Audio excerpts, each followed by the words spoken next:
In 1997, astrophysicist Kip Thorne and producer Linda Obst were working on the sci-fi drama Contact, directed by Robert Zemeckis. Your proposal seems less like science and more like science fiction. Science fiction. The picture was based on the novel by Carl Sagan, who used Thorne's theory to explain space travel in his book. Why don't they just speak English? Well, maybe because 70% of the planet speaks other languages. Mathematics is the only truly universal language, Senator. The scientist-producer collaboration grew into a friendship, and their paths began to cross often. In the mid-2000s, Thorne asked Obst to help him visualize his mathematical calculations, describing the image of a black hole. Linda introduced Kip to the company Double Negative, and the CGI artists created a computer model of the calculations. Later, Linda and Thorne invented a story based on this cosmic phenomenon. Steven Spielberg immediately showed interest in the story and pitched it to Paramount.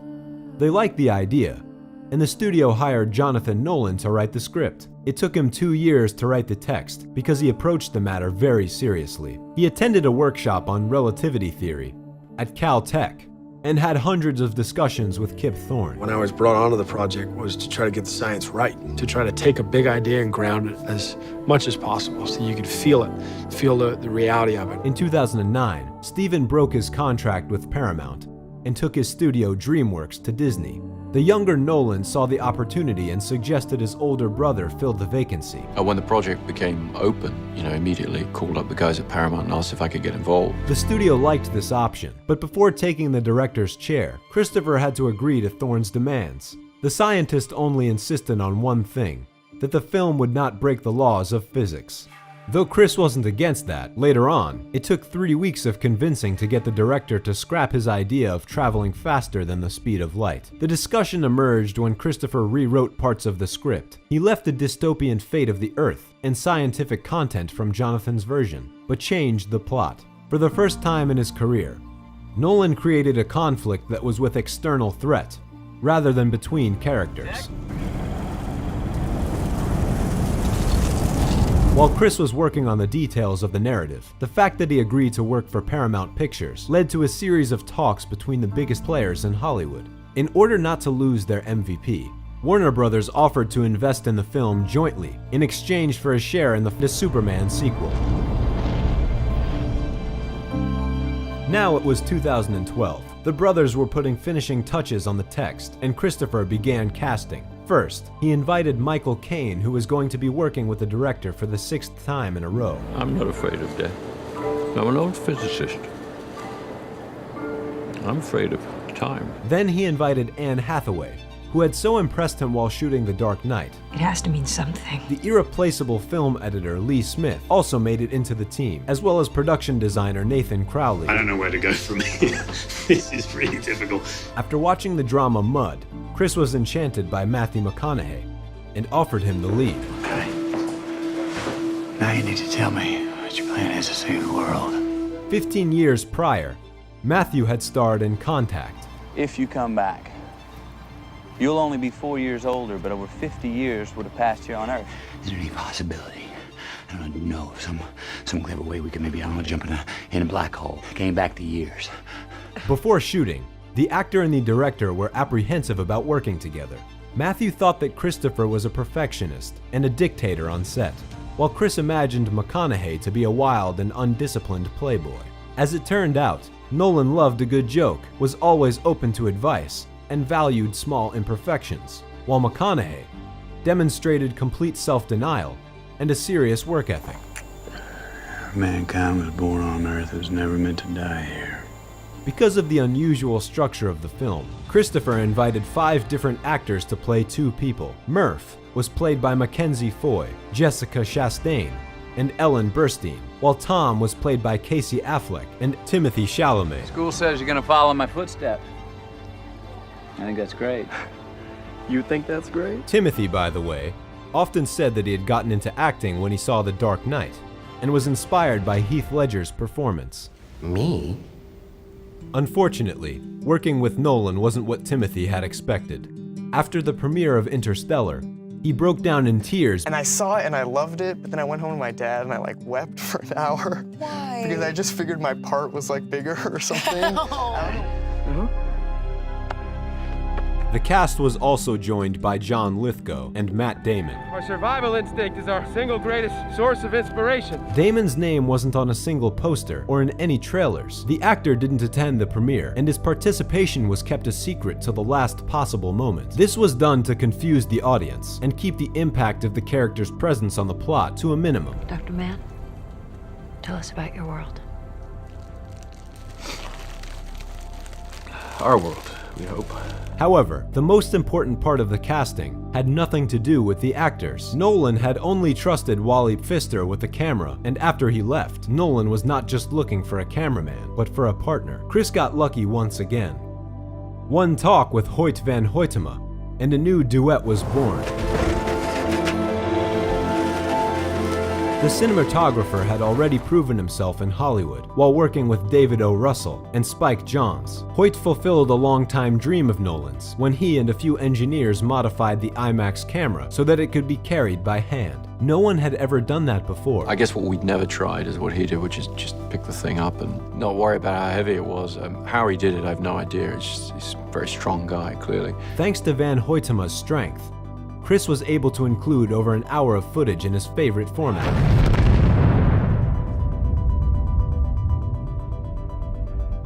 In August of 2013, Nolan went to Canada and began shooting the first stage of Interstellar.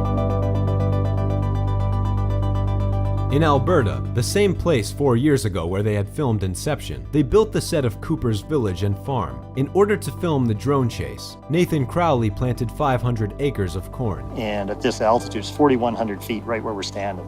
That's pretty high and pretty far north to grow corn. We've never grown corn here. Nobody has, I don't think, anywhere out here. They even made a profit from the harvest after the film was over.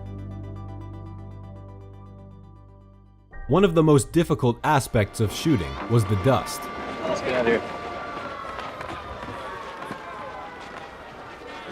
In order to portray the dust storm, they used huge fans which blew hundreds of pounds of synthetic dust.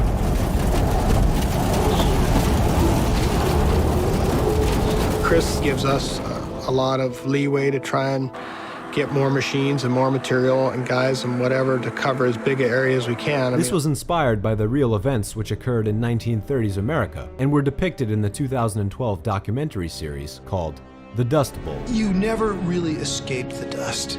It always found its way in. And that's, I think, what drove people crazy. Chris was so impressed by the documentary that he got in touch with the creators and got permission to use excerpts of the interviews with eyewitnesses of the catastrophe. Well, when we set the table, we always set the plate upside down. Glasses or cups, whatever it was, upside down. Next, the film crew went to Iceland, where they shot the surfaces of the two exoplanets.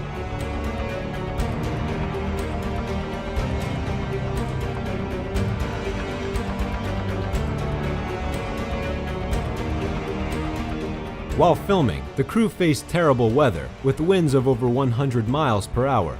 The cast and crew hid in a nearby hotel, but usually when a few hours had passed, Nolan would gather them in the parking lot and shoot the wide-angle shots or rehearse scenes. You know, we just wanted to get on with shooting, so he whisked us all out into the parking lot, where we shot some inserts as long as we could. Hey, you better slow down, Turbo. Safety first, Case, remember.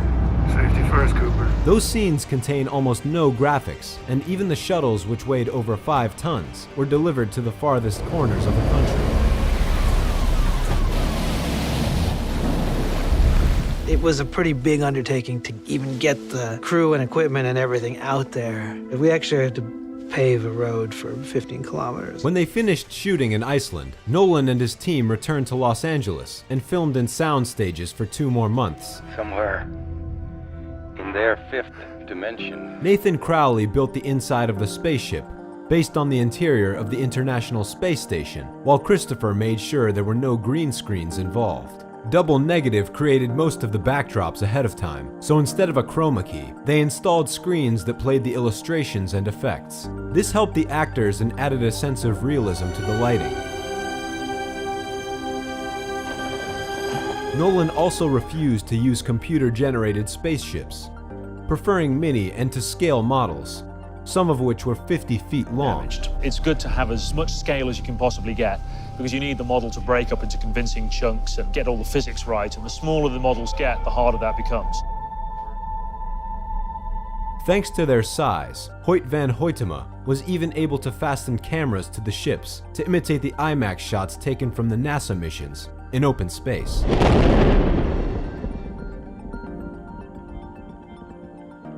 Zero gravity was achieved thanks to methods used in Inception, though the actors had it much tougher, and many of the scenes proved the wonders that physical training can achieve. We take a camera crane, and instead of putting a camera on it, we put an actor in and wheeled them around, and they had to be harnessed that way for hours sometimes. That was probably not that easy for the actors. Despite the fact that the events occur in the future, Nolan didn't want to imagine new elements of design for the new world. No matter how hard costume and set designers try, it's impossible to guess what the future will look like. I wanted to eliminate that thinking entirely from the design process so that we could put our efforts elsewhere. Their artistic energy was redirected to create original robots. Hello, Case.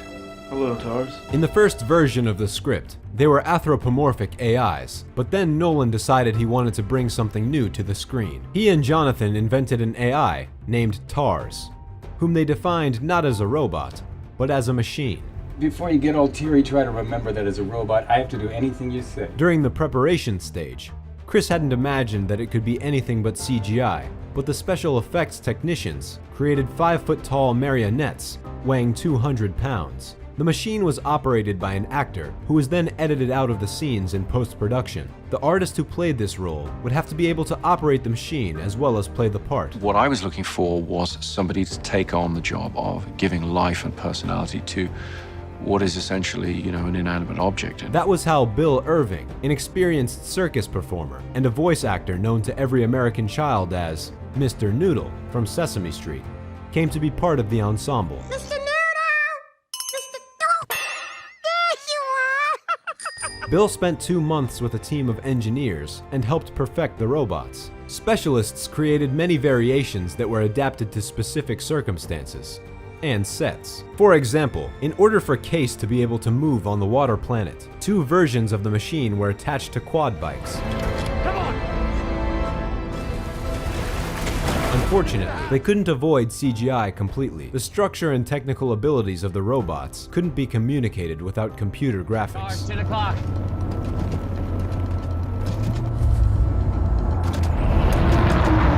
The CGI specialists were not only creating works of art, each image of cosmic phenomena was in line with the latest research in astrophysics, and sometimes even ahead of it. And I saw this disk wrap up over the black hole and under the black hole. I'd known it intellectually, but knowing it intellectually is completely different than seeing it, than feeling it. Interstellar sparked many discussions in the science world. The last people to starve will be the first to suffocate. And your daughter's generation will be the last to survive on Earth. 2 aspects that bothered everyone were the dust storms, which would have required over 1 million years to destroy the Earth's atmosphere, and the ice clouds, which are impossible due to the laws of gravity.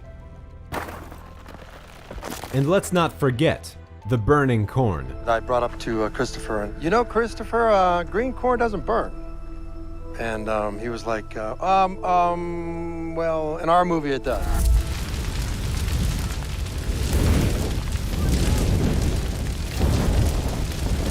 Apart from that the film is considered science fiction of the highest quality, the movie impeccably describes wormholes, black holes, gravity, and the passage of time on the first planet. What's this gonna cost us, Brand? A lot. Decades. That's relativity, folks.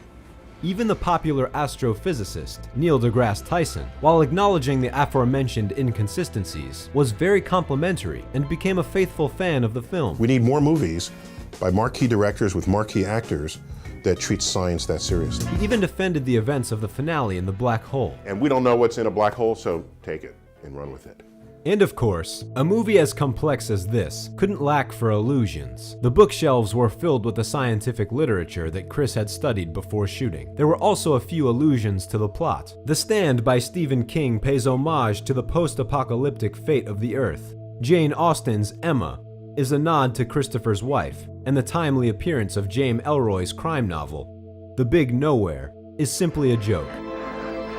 That's That's it. Besides the books, the location of the wormhole is also of interest. Stanley Kubrick had originally wanted to film part of Space Odyssey near Saturn, but couldn't replicate the rings. I'm afraid I can't do that. So Christopher decided to honor the iconic director's memory and complete his vision. The fact that hope of salvation from starvation appeared near this planet is also symbolic because in ancient Rome, Saturn was the god of fertility and sowing seed. But that's not all. In ancient Greece, Saturn was called Kronos, the god of time, and time happens to be the main theme of the film. Time is relative, okay? Other visual elements support this claim. The 12 sections of the Endurance are built to represent the hours on a clock's face, while its name refers to the British vessel to make a successful transatlantic journey. Though it was shipwrecked, every member of the crew was saved. This makes it seem as though the characters in the movie chose the name, in hopes that all the astronauts would be saved. What's your humor setting, Towers? That's 100%. Let's bring it on down to 75, please. And last but not least, in the finale, when Cooper touches Amelia, they reproduce Michelangelo's creation of Adam. Christopher drew inspiration from Andrei Tarkovsky's Solaris and Mirror, Event Horizon, and the aforementioned Contact. The design for TARS and Case was inspired by the monolith from Space Odyssey. Hans Zimmer also borrowed the music from it for the moment when Cooper falls into the Tesseract. I'm nosing down. Approaching the Event Horizon. Nolan believes that the Interstellar soundtrack is the composer's best work of his career. Their fifth collaborative project gave the world a soundtrack that almost eclipses the movie itself.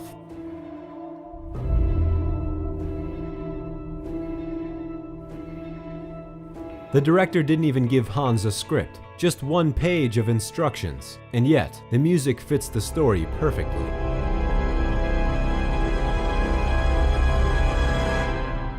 For example, during the scene on the water planet, each click represents the passage of one day on Earth.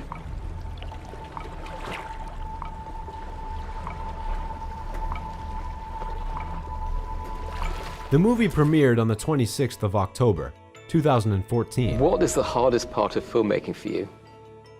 This. No. Filmmaking. Unquestionably. Box office profits of almost $700 million were a more than respectable haul for such a complex sci-fi movie. Also, Nolan's contract added a tidy sum to his bank account. Besides his $20 million salary, he received 20% of the profit. Just try to imagine that.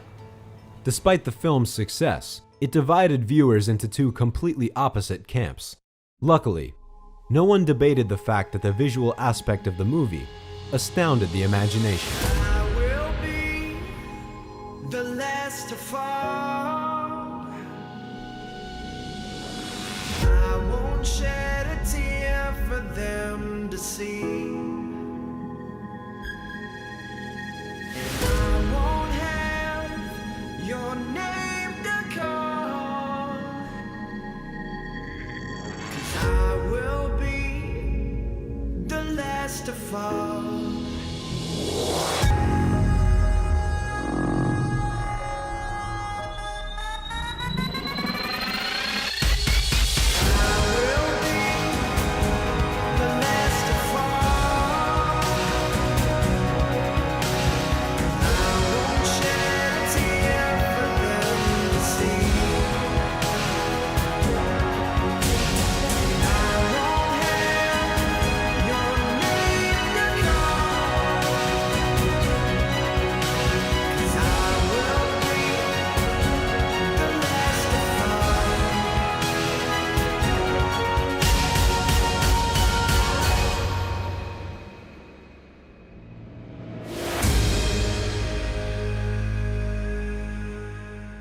At the beginning of the next year, Chris, along with popular comics author Sean Gordon Murphy, published a graphic novel entitled Absolute Zero, a prequel to Interstellar starring Dr. Mann. At the Oscars in February, Interstellar was nominated in 5 different categories. Once again, Chris was nominated neither for Best Screenplay nor Best Director. Murphy's Law. None of the actors were nominated either. At least the movie won Best Visual Effects, and was nominated for Best Soundtrack, Sound Editing, and Production Design. We lost it. No, we didn't.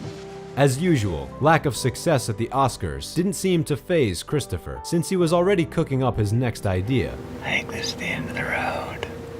Hey, do you like our work? Let us know with your like and comment. Push that subscribe button and share with your friends.